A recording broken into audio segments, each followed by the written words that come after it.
ॐ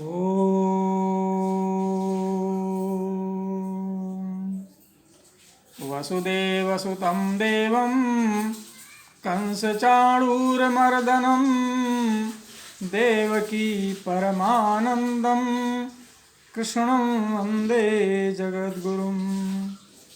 गुरुर्ब्रह्मा गुरुर्विष्णुः गुरुर्देवो महेश्वरः गुरुः साक्षात् परब्रह्म तस्मै श्रीगुरवे नमः। अखण्डमण्डलाकारं व्याप्तं येन चराचरं तत्पदं दर्शितं येन तस्मै श्रीगुरवे नमः। अज्ञानतिमिरान्धस्य ज्ञानाञ्जनशलाकया चक्षुरुन्मीलितं येन तस्मै श्रीगुरवे नमः। श्रीपरमात्मने नमः। श्रीराधाकृष्णाभ्यां नमः। अथ श्रीमद्भगवद्गीता द्वितीयो अध्यायः क्रमशः। सर्वेभ्यो नमो नमः। आज हम द्वितीय अध्याय श्रीमद्भगवद्गीता के द्वितीय अध्याय के 31वें श्लोक पर पहुंच गए हैं। 30वें श्लोक तक पिछले वीडियो में आप सबने सुना। देहि नित्यमवध्योऽयं देहे सर्वस्य भारत तस्मात् सर्वाणि भूतानि न त्वं शोचितुमर्हसि। श्री कृष्ण कहते हैं, हे अर्जुन, देहि नित्यम अवध्योयम अयम देहि नित्यम अवध्यः देहे सर्वस्य भारत। हे भारत, हे अर्जुन, सर्वस्य देहे सबके शरीर में अयम देहि यह आत्मा नित्यम अवध्यः नित्यम अवध्यः सदा ही अवध्य है, अर्थात इसका वध नहीं किया जा सकता है। आत्मा नित्य है, आत्मा का वध नहीं हो सकता। तस्मात् सर्वाणि भूतानि न त्वं शोचितुमर्हसि, इसलिए सर्वाणि भूतानि संपूर्ण प्राणियों के लिए तुम शोचितुम न अर्हसि, तुम शोक करने योग्य नहीं हो। यहाँ पर श्रीमद्भगवद्गीता का उपदेश देते हुए भगवान श्री कृष्ण अर्जुन से कहते हैं कि ये आत्मा अनश्वर है, शरीर नश्वर है। तो जो नश्वर है उसके विषय में सोचने से क्या लाभ है, और आत्मा अनश्वर है, इसलिए शरीरों के विषय में सोचना व्यर्थ है। इसलिए किसी भी प्रकार का शोक मत करो। आगे कहते हैं, स्वधर्ममपि चावेक्ष्य न विकम्पितुमर्हसि धर्म्याद्धियुद्धाच्छ्रेयोऽन्यत् क्षत्रियस्य न विद्यते। स्वधर्ममपि चावेक्ष्य न विकम्पितुमर्हसि धर्म्याद्धियुद्धाच्छ्रेयोऽन्यत् क्षत्रियस्य न विद्यते। अर्थात स्वधर्मम अपि च अवेक्ष्य न विकम्पितुम अर्हसि, अपने धर्म को देखकर भी तू भय करने योग्य नहीं है। स्वधर्मम अपि अवेक्ष्य, अवेक्ष्य माने देखकर, अपने धर्म को देखकर भी तू भय करने योग्य नहीं है। और धर्म्यात् ही युद्धात् श्रेयः, और धर्म्यात् युद्धात् श्रेयः अन्यत् क्षत्रियस्य न विद्यते।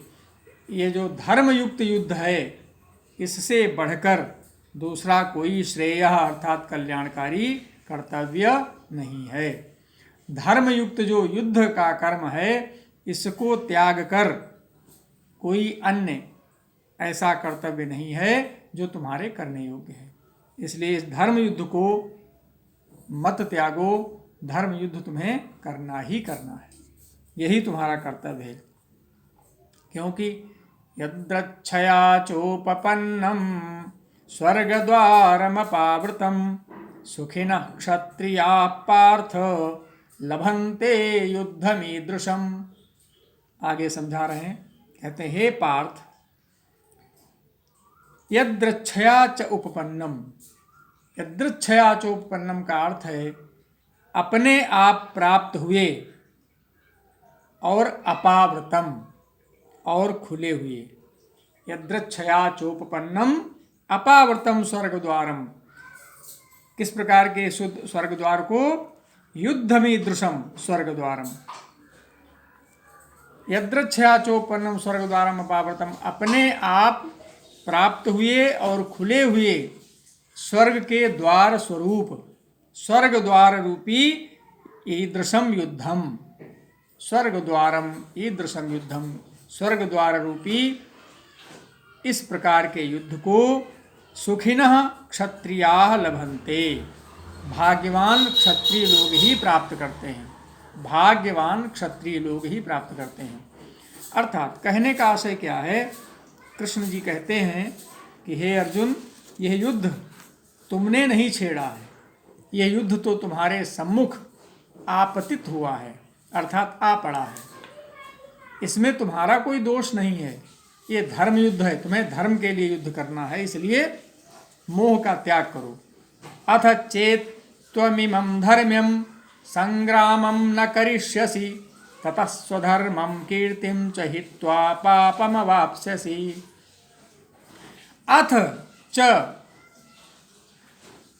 अथ चेत् त्वम इमं धर्म्यम, कहते हैं और यदि, चेत अर्थात यदि, त्वम इमं धर्म्यम संग्रामम न करिष्यसि, यदि तुम इस धर्म्यम संग्रामम, यदि तुम इस धर्म युद्ध को नहीं करोगे, जो धर्मयुक्त युद्ध है जिसमें धर्म के लिए तुम्हें युद्ध करना है, यदि इसे नहीं करोगे, ततः तो क्या होगा? स्वधर्मम कीर्तिम च हित्वा पापम वाप्स्यसि, तो अपने ही धर्म और कीर्ति को खोकर पापम अवाप्स्यसि, पाप को प्राप्त होगे, पाप के भागी हो जाओगे। अर्थात इसका मतलब है, इसका आशय है कि तुम अपना धर्म त्याग रहे हो और अपना यश त्याग रहे हो, तो स्वयं अपना ही धर्म और अपनी कीर्ति को खो करके तुम पाप के भागी बन जाओगे।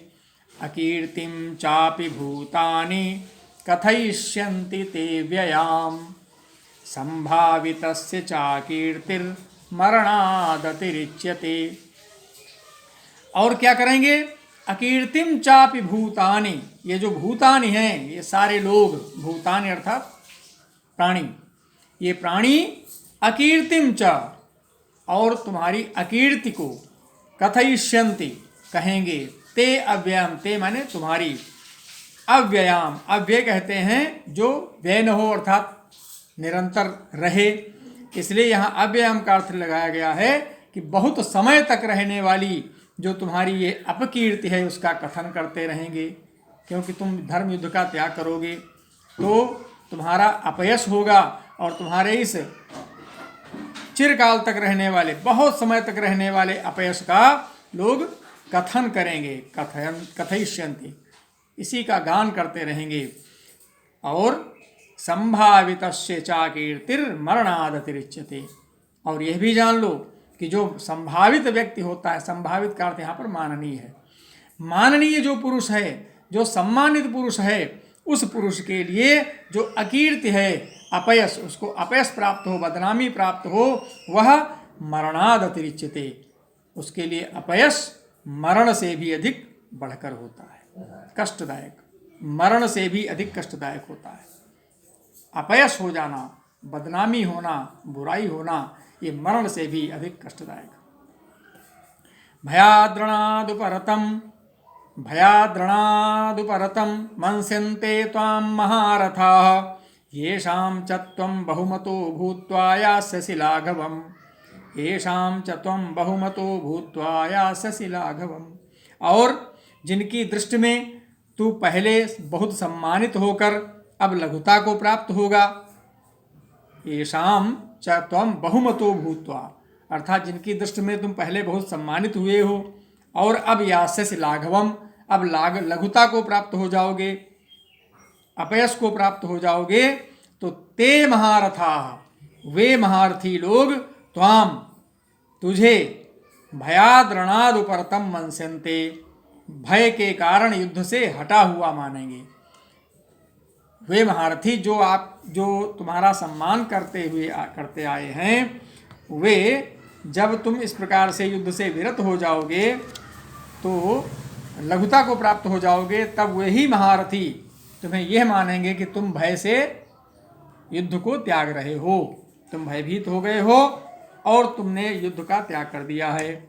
अवाच्यवादांश्च बहून् वदिष्यन्ति तवाहिताः निन्दन्तस्तव सामर्थ्यं ततो दुःखतरं नु किम्।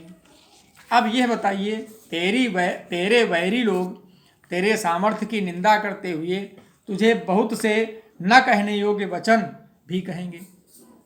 अवाच्यवादांश्च, अवाच्य माने जो कहने योग्य नहीं है, ऐसे वादान, ऐसी बातें, ऐसे वचन वदिष्यन्ति तवाहिता, तुम्हारे जो अहित चाहने वाले तुम्हारे अमित्र लोग हैं, वैरी लोग सामर्थ्य की निंदा करेंगे और बहुत से न कहने योग्य वचन भी कहेंगे।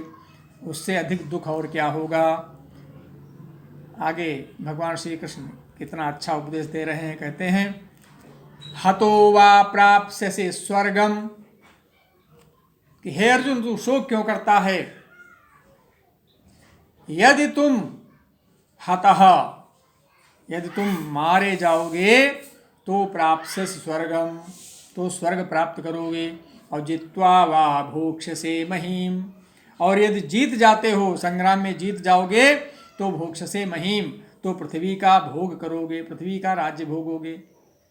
तस्मादुत्तिष्ठ कौन्तेय युद्धाय कृतनिश्चयः, इसलिए हे कौन्तेय, हे कुंती नंदन, उठो, युद्धाय कृतनिश्चयः, युद्ध का निश्चय करके उठकर खड़े हो जाओ, युद्ध का निश्चय करो।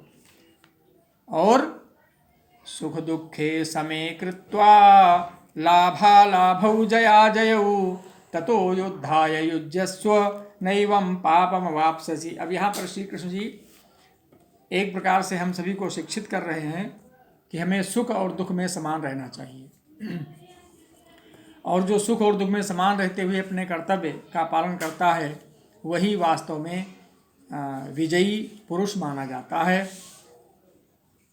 कहते हैं सुख दुखे समय कृत्वा लाभालाभौ जया जय, सुख दुख, लाभ अलाभ और जय और पराजय, जय पराजय, लाभ हानि और सुख दुख, इन सबको समय कृत्वा माने समान समझ करके ततो युद्धाय युज्यस्व, अर्जुन से कहते हैं कि हे अर्जुन युद्ध के लिए तैयार हो जाओ।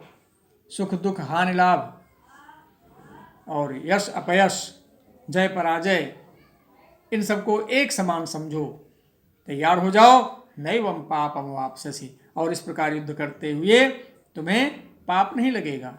इस प्रकार से युद्ध करने से जिनको तुम मारोगे उनके कारण तुम पाप को नहीं प्राप्त होगे। एषा ते भीता सांख्ये बुद्धिर्योगे त्विमां शृणु बुद्ध्या युक्तो यया पार्थ कर्मबंधं प्रहास्यसि। हे पार्थ, एषा ते अभिहिता सांख्ये बुद्धि योगे तो इमाम शृणु, ऐसा बुद्धि, यह बुद्धि ते माने तेरे लिए सांख्य अभिहिता, सांख्य कहते हैं ज्ञान योग को, ज्ञान योग के विषय में कही गई। श्री कृष्ण जी कहते हैं अर्जुन से कि यह जो अभी तक मैंने कहा, जिस बुद्धि का वर्णन किया, यह तुम्हारे लिए ज्ञान योग के विषय में कही गई है। और योगे तो इमाम सुन, और अब कर्म योग के विषय में सुन।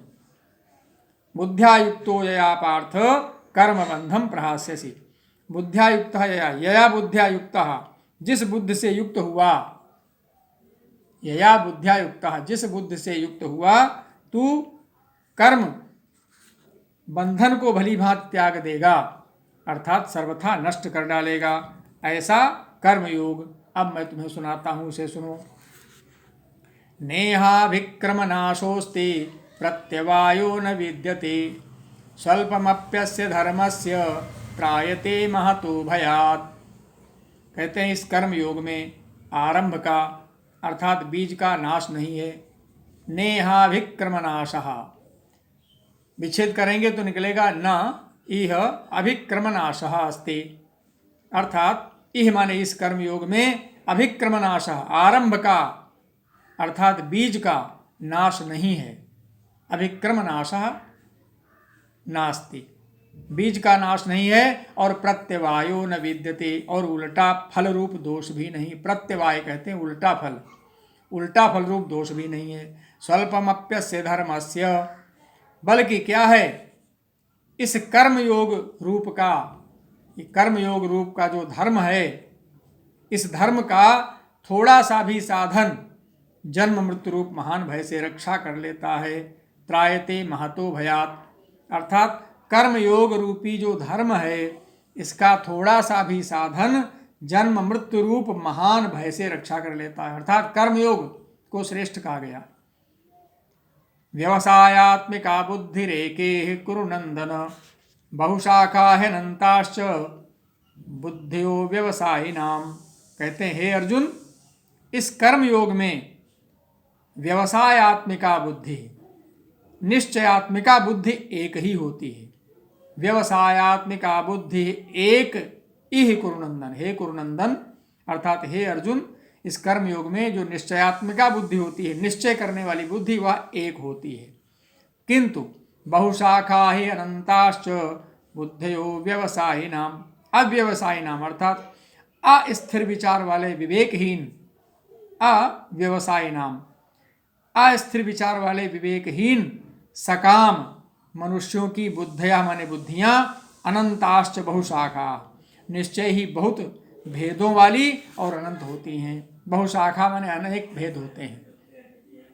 अर्थात जो कर्मयोग में जो एक निश्चयात्मिका बुद्धि होती है वह एक होती है, जो निश्चय करे। और जिनके विचार अस्थिर रहते हैं, जो मनुष्य विवेकहीन होते हैं, उनकी बुद्धियां निश्चय ही बहुत भेदों वाली और अनंत होती हैं। यानी अनेक प्रकार की बुद्धि उनकी बनती रहती है। यामिमां पुष्पितां वाचं प्रवदन्त्य विपश्चितः वेदवादरता पार्थ नान्यदस्तीति वादिनः। कहते हैं हे अर्जुन, जो भोगों में तन्मय हो रहे हैं, जो कर्म फल के प्रशंसक वेद वाक्यों में ही प्रीत रखते हैं, यामिमां पुष्पितां वाचं प्रवदन्त्य विपश्चितः वेदवादरता पार्थ नान्यदस्तीति वादिनः कामात्मानः स्वर्गपरा जन्म कर्म फलप्रदां क्रिया विशेष बहुलां भोगैश्वर्य गतिं प्रति भोगैश्वर्य प्रसक्तानां तयापहृत चेतसां व्यवसायात्मिका बुद्धि समाधौ न विधीयते। भोगैश्वर्य प्रसक्तानां अर्थात जो भोगों में तन्मय हो रहे हैं और जो कर्म फल के प्रशंसक वेदवादरता, कर्म फल के प्रशंसक वेद वाक्यों में ही प्रीत रखते हैं, और कामात्मान स्वर्गपरा, और जिनकी बुद्धि में स्वर्ग ही परम प्राप्य वस्तु है, क्रिया विशेष बहुलाम भोगैश्वर्यम गति, और जो स्वर्ग से बढ़कर दूसरी कोई वस्तु ही नहीं है ऐसा कहने वाले हैं, वे अविवेकी जन इस प्रकार की जिस पुष्पित अर्थात दिखाऊ शोभायुक्त वाणी को कहा करते हैं, जो कि जन्म रूप कर्म फल देने वाली एवं भोग तथा ऐश्वर्य की प्राप्ति के लिए नाना प्रकार की बहुत सी क्रियाओं का वर्णन करने वाली है, उस वाणी द्वारा जिनका चित्त हर लिया गया है, जो भोग और ऐश्वर्य में अत्यंत आसक्त हैं, उन पुरुषों की परमात्मा में निश्चयात्मिका बुद्धि नहीं होती। अर्थात ऐसे पुरुष जो भोग में तन्मय हैं,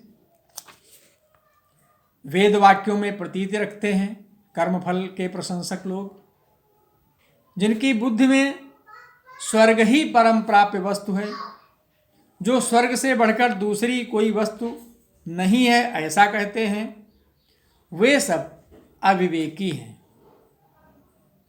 और इस प्रकार की जिस पुष्पित अर्थात दिखाऊ शोभायुक्त वाणी को कहा करते हैं, क्या कि जन्म रूप कर्म फल देने वाली और भोग और ऐश्वर्य की प्राप्ति के लिए नाना प्रकार की बहुत सी क्रियाओं का वर्णन करने वाली जो वाणी कहा करते हैं, उस वाणी के द्वारा उनका चित्त हर लिया गया है। और उनका चित्त चूंकि उनकी ही वाणी द्वारा हरण किया गया है, इसलिए वे भोग और ऐश्वर्य में आसक्त हैं। मतलब जिनके लिए के भोग से बढ़कर और कोई वस्तु नहीं है, ऐसे पुरुषों की परमात्मा में निश्चयात्मिका बुद्धि नहीं होती, जो केवल भोग को ही परम मानते हैं।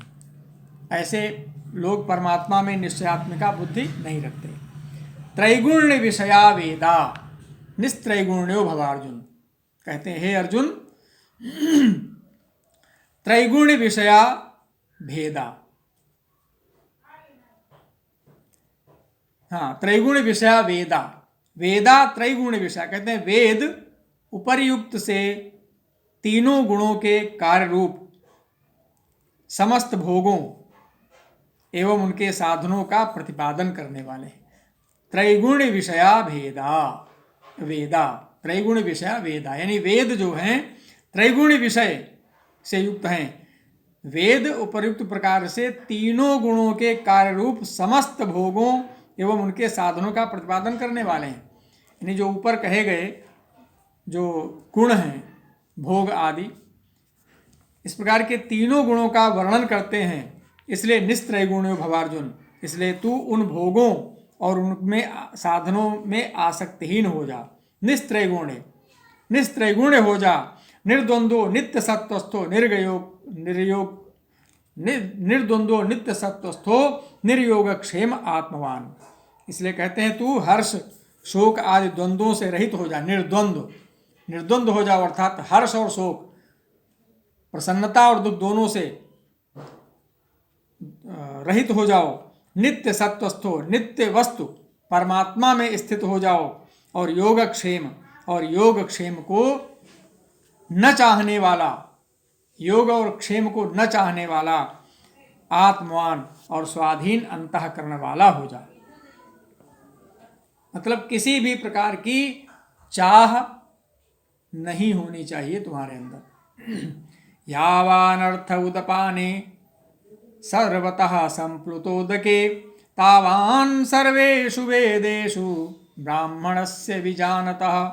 यावान अर्थ उदपाने सर्वतः संप्लुतोदके, कहते हैं सब ओर से परिपूर्ण जलाशय के प्राप्त हो जाने पर। सर्वतः संप्लुतोदके, सब ओर से परिपूर्ण जलाशय के प्राप्त हो जाने पर। उदपाने यावान अर्थ, यावान अर्थ अर्थात छोटे जलाशय में मनुष्य का जितना प्रयोजन हो। उदपाने, उदप छोटे जलाशय को कहा गया है।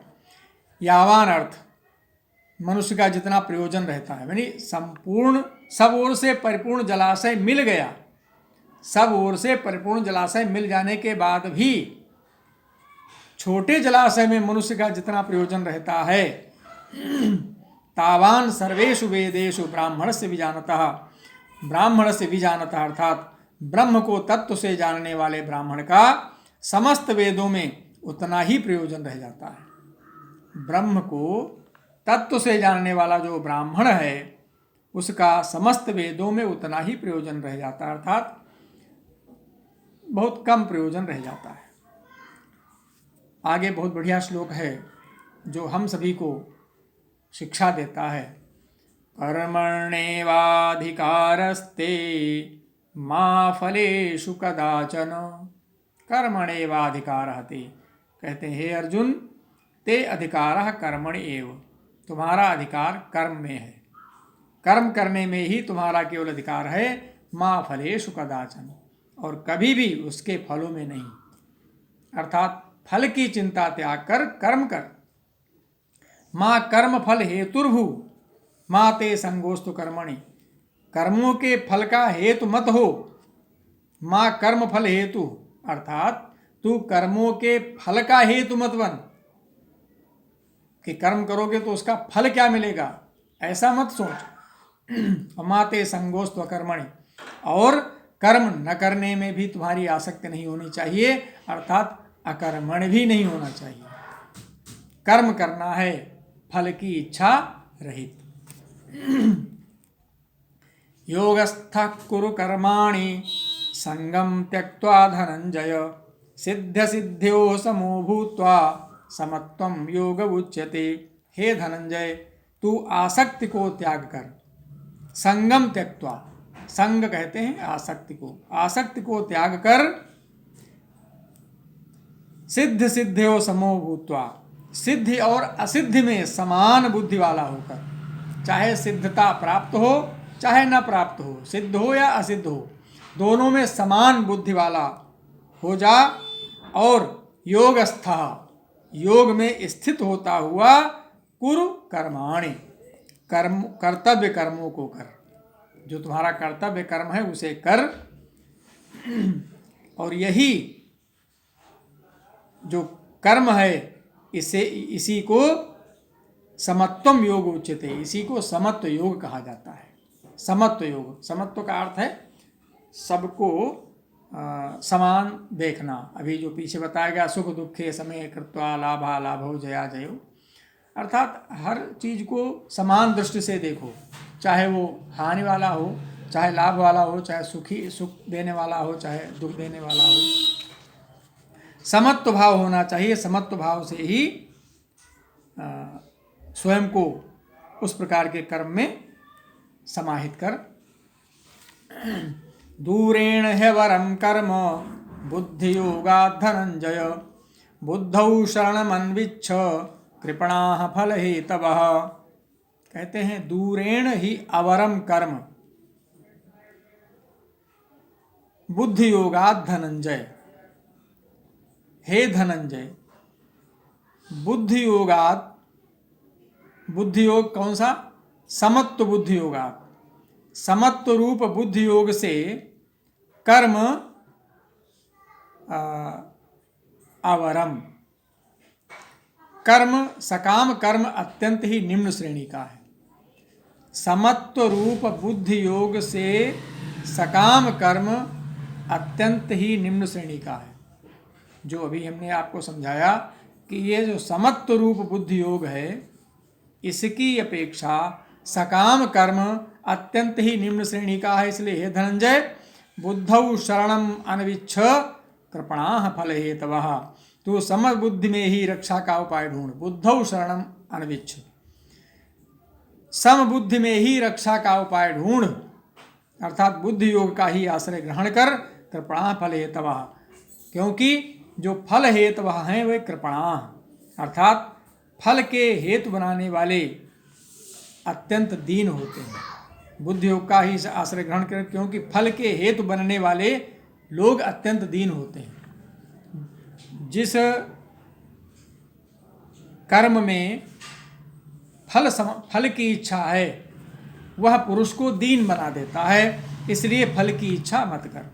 बुद्धि युक्तो जहातीह उभे सुकृत दुष्कृते तस्माद् योगायुज्यस्व योगः कर्मसु कौशलम। कहते हैं बुद्धि युक्तो जहाती, समबुद्धि युक्त पुरुष उभे सुकृत दुष्कृते, पुण्य और पाप दोनों को इसी लोक में त्याग देता है। बुद्धियुक्ता का मतलब समबुद्धि युक्त पुरुष सुकृत दुष्कृते, पुण्य और पाप दोनों को इह जहाति, इसी लोक में त्याग देता है, अर्थात उनसे मुक्त हो जाता है। तस्माद् योगायुज्यस्व, इसलिए तू समत्व रूप योग में लग जा। समत्व रूप योग, सुख दुख हानि लाभ सबको समान देख करके योग कर्म योग में लग जा, क्योंकि योगः कर्मसु कौशलम, यह समत्व रूप योग ही कर्मों में कुशलता है, अर्थात कर्म बंधन से छूटने को उपाय है। योगः कर्मसु कौशलम, समबुद्धि, समत्व रूप योग, समता की बुद्धि वाला योग, इसी को समत्व रूप योग कहते हैं। और समत्व रूप योग ही कर्मों में कुशलता है, अर्थात समान बुद्धि वाला होकर के कर्म कर, इसी में कुशलता है, अर्थात कर्म बंधन से छूटने का यही एक उपाय है। सभी प्रकार की परिस्थितियों को समान रूप से, समान दृष्टि से देखने वाला बन। कर्मजं बुद्धियुक्ता ही फलं त्यक्त्वा मनीषिणः जन्म बंध विनिर्मुक्ता पदम गच्छन्त्यनामयम्। कर्मजम बुद्धियुक्ता ही, क्योंकि समबुद्धि से युक्त ज्ञानी जन, यानी बुद्धियुक्ता कर्मजः, समबुद्धि से युक्त ज्ञानी जन कर्मों से उत्पन्न कर्मजा, कर्मों से उत्पन्न होने वाले फल को त्यक्त्वा, माने फलम त्यक्त्वा, फल को त्याग कर, जन्म बंध विनिर्मुक्ता, जन्म रूप बंधन से मुक्त होकर, गच्छन्ति अनामयम, निर्विकार परम पद को प्राप्त हो जाते हैं। कहते हैं बुद्धियुक्ता मनीषिणः, जो समबुद्धि से युक्त ज्ञानी जन हैं, वे कर्मजम फलम त्यक्त्वा, कर्मों से उत्पन्न होने वाले फल को त्याग कर, जन्म बंध विनिर्मुक्ता, जन्म रूपी बंधन से मुक्त होकर, अनामयम गच्छन्ति, अनामयम पदम गच्छन्ति, अनामय पद अर्थात परम पद को, निर्विकार परम पद को, जिसमें कोई आमय नहीं, कोई रोग नहीं, कोई विकार नहीं है, निरामय निर्विकार परम पद को प्राप्त हो जाते हैं। बोलिए श्री वृंदावन बिहारी लाल की जय। आज के वीडियो में इतना ही। सर्वे भवन्तु सुखिनः, सर्वे सन्तु निरामयाः, सर्वे भद्राणि पश्यन्तु, मा कश्चित् दुःखभाग् भवेत्। ओम शांति शांति शांति। श्री परमात्मने नमः।